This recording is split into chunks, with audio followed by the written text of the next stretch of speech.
តោះយើងមកដល់លុយចេញពី game Magica ម្ដងទៀតបាទ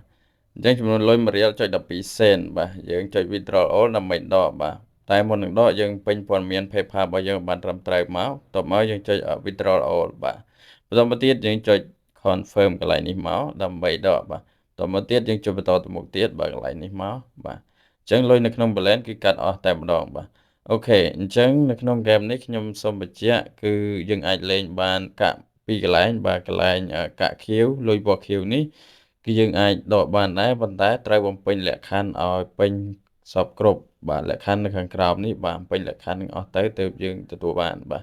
អូខេហើយចំនួនកាក់ពណ៌លឿងបាទកន្លែងកាក់ពណ៌លឿងនេះគឺយើងអាចដកបានភ្លាមតែម្ដងដោយមិនបំពេញលក្ខខណ្ឌទេបាទចំនួនចាប់ពី20សេនឡើងទៅបាទហើយនេះ1រៀលចុច12សេនគឺយើងអាចដកបានហើយបាទហើយយើងបំពេញព័ត៌មាន PayPal របស់យើងមកហើយយើងធ្វើការដកមកបាទចុច withdraw all មកហើយ confirm មកយើងចុចបន្តទៅមុខទៀត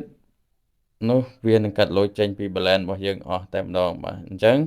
កន្លែងប្រវត្តិនៃការដកយើងចូលឆែកមើលខាងលើមកបាទឃើញប្រវត្តិនៃការដករបស់យើងហើយបាទ